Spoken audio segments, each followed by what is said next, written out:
I had always been what some may call a picky eater, ever since I was a little tyke, but there were some foods I wouldn't touch. No way, no how. Spinach, broccoli, and Brussels sprouts. All the classic picky eater items made my list, as well as some odd ones like whole milk, popcorn, and red meat. God, I hate red meat. Chicken and fish go fine by me, especially fried and crispy, and pork is sometimes okay, depending on the situation. But beef, veal, venison, mutton, and all that stuff, ugh. You can't even pay me to eat it. Too thick, too greasy, too. Well, meaty, I suppose. It just puts me off. Being a picky eater and all, and preferring the company of my video games and action figures that the sports team or other more outdoorsy kids, I grew into your typical tall, pale, lanky, undefinable teenage boy. To be frank, I sucked ass in gym class, and eventually I just stopped trying. And all that combined with the fact is I hardly ate enough, and hardly gave me the figure of the young Adonis. Although most of my phenotype came from my mother's side, neither Chuck or I inherited from my father's blue eyes, thick blonde hair, or tendency towards clear skin. Instead, we got my mother's black hair, hazel eyes, and bounty of pimples at puberty onset. I had my dad's genes, height ways, so I shot up like a bean sprout. But try as I might, I never seemed to gain any fat or muscle. Speaking of my dad, he was my best friend throughout my greater part of my childhood. He was a giant of a man, standing definitely above 6 feet, of course. My childlike imagination combined with my diminutive stature at the time magnified his height greatly, and to me seemed easily 20 feet tall. When he sit me up on his shoulders, my little kid hands gripping tightly around his head through his well-trimmed, naturally blonde hair. I felt like I could see 3 blocks ahead as I grew through puberty and started to shoot up. The old man's level, him and my mom constantly pushed me to eat more and more to get real exercise. Though my dad had matured into somewhat of a pot-bellied, but still metamorphic office man, working on claims and adjustment. At my age, he had just been a real bodybuilder type, a buff blonde bleached dude who looked like to surf, skateboard, and hit the gym. He would often pass down tips on me and my younger brother Chuck. You've gotta get your protein, guys, and meat's got the best way to do that. Red meat. It gets you the iron you need in your bloodstream, too, he would advise. Usually while driving us to or from school, Mom was usually busy around the house or at some charity event, so Dad tended to be our counselor and playmate to our youth. That didn't mean our Mom neglected us, no. We just saw her less. But she always was there at mealtime, lovingly doing out helpings or whatever dish she had prepared for the family that day. My mom had a habit that always gets on my nerves. From when I learned to talk through my whole childhood, I would always be sure to tell her exactly which foods I did not like. I did this in hopes that she would take the hint and stop serving them to me. What I didn't count on her was her persistence. She was a real health nut, and believed ardently through the incomparable value of balanced, wholesome diet. Such as she didn't like my dependence on junky convenience foods, and wanted to get me eating things that I didn't like. This meant the constant struggle between her and the loving but willful Marduk. Me and the stubborn little rascal who didn't want to eat his vegetables. Her methods were clever. Although she learned that I didn't like something, she never made the same way twice. If I turned up my nose at the cabbage rolls at lunchtime, she makes sure some cabbage would be grated into salad at dinner. Then I was shoved away at the good hearty steak. She dished out the ground beef sloppy joes the next day. She certainly was persistent, but I was prospective little bastard and caught on to her game early. There was one thing she had always had me over this game, although it was emotional blackmail.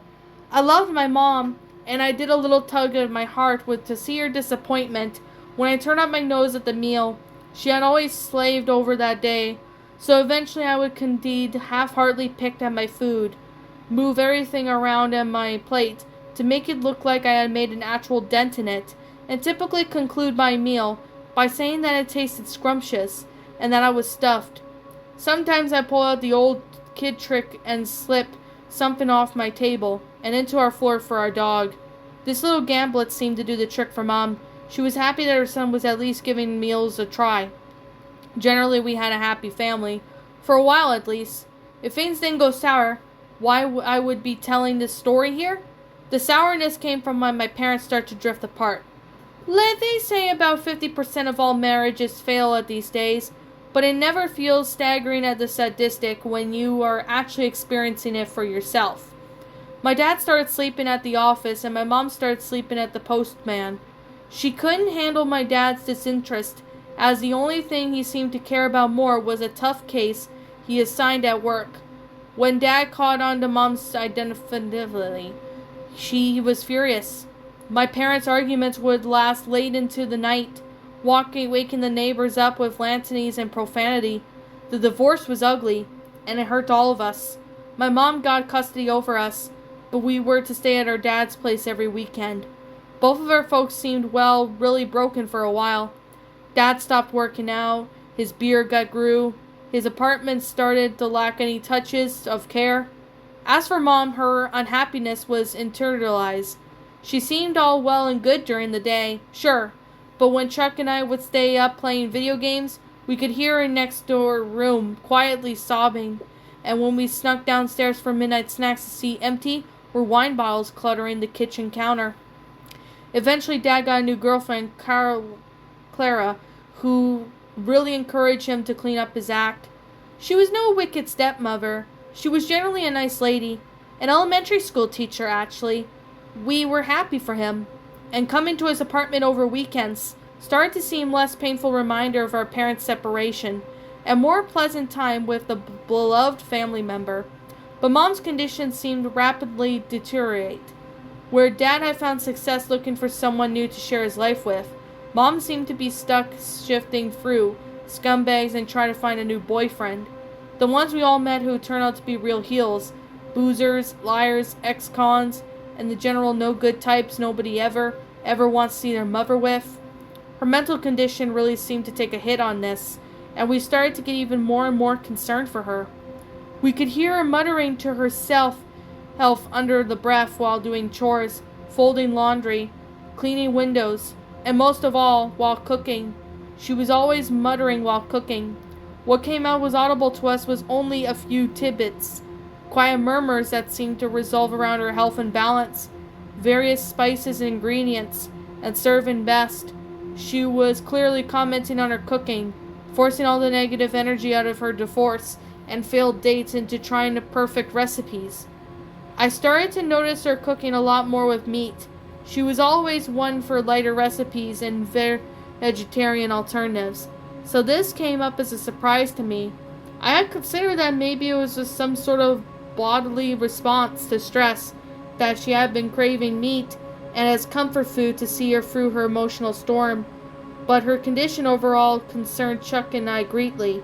We urged her to try and speak in a professional about it, and she would always give us a gentle little smile that said she'd plan on finding a therapist, but we really never saw her take any measures to that end. One hot, hazy Thursday night in July, Chuck and I were getting ready to head off to Dad's and Clara's apartment, just 40 minutes on a bustling little town close to my dad's office. We tossed our school books in the bag and carefully stored our Xbox 360 and some games to take along, as they were the only thing really needed to transfer between houses. Both our parents' homes had clothes, toiletries, and a place for us to sleep. We gave my dad a call about it before heading off, but nobody picked up. The line found him obviously dead. I tried to shake off the uncomfortable feeling and focus on the facts of the matter. This was odd, as he knew our visitation schedule by heart and would be expecting a call from us set now. I waved it off. He was probably busy getting something ready. Chuck's birthday was only 5 days away on Tuesday, and Dad had mentioned putting together a nice little celebration for him when our time together rolled around. As we tossed the last of our stuff in the trunk, Mom called us for a quick dinner before we left. We sat down empty plates, glossy white, clean as a whistle. The delicious smell of tomato sauce wafted around from the kitchen, leaving me excited. Mom made spaghetti in a while, but hers has always been the best I've ever had. The noodles are simple, store-bought fare. You boil them and serve them. Nothing fancy.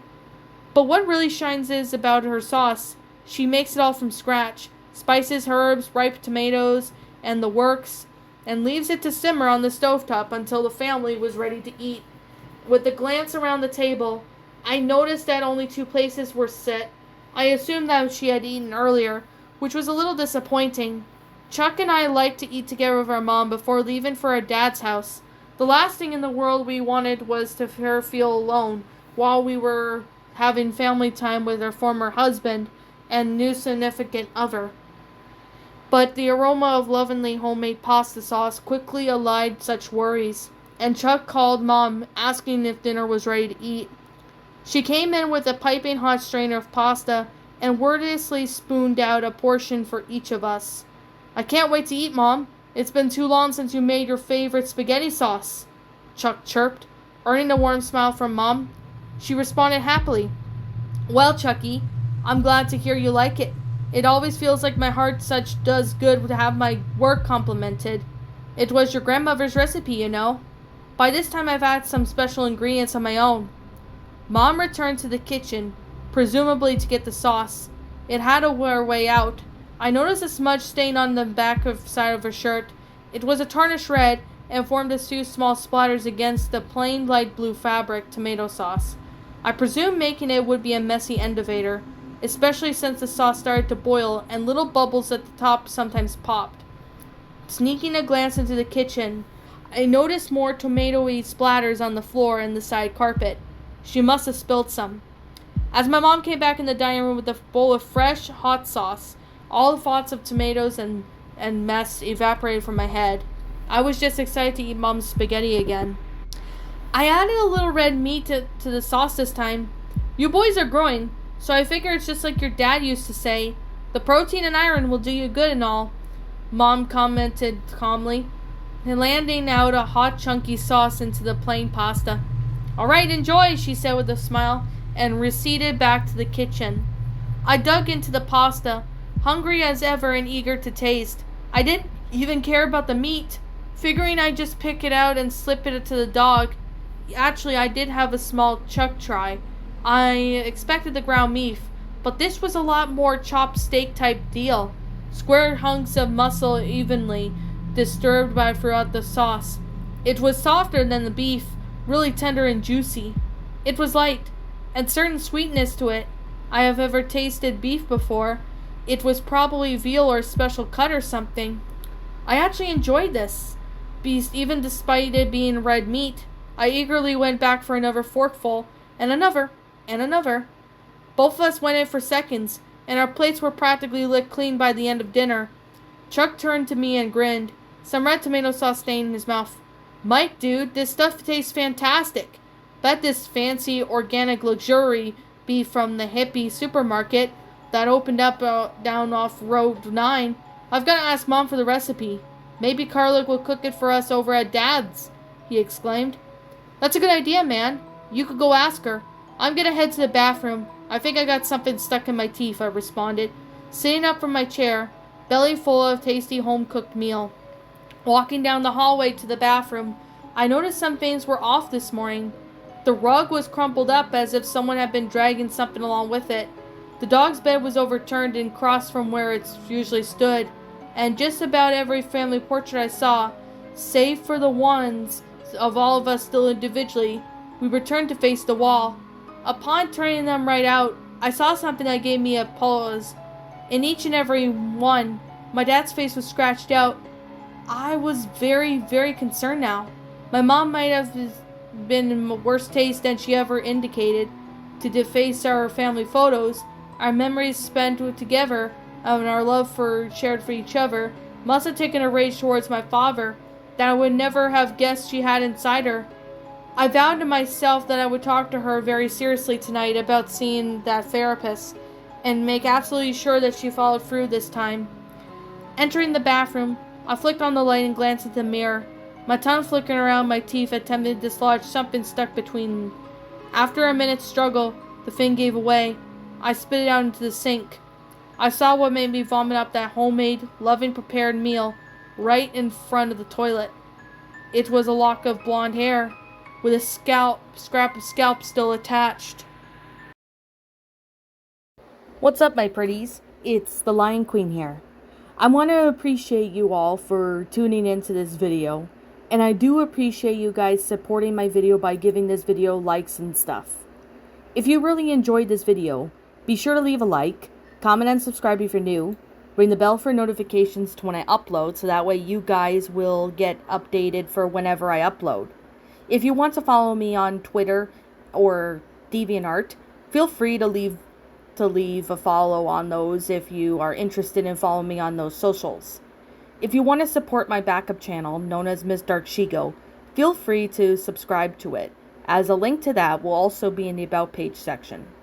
And with that being said, and that being the case, thank you so much for watching, my pretties, and as always, stay pretty.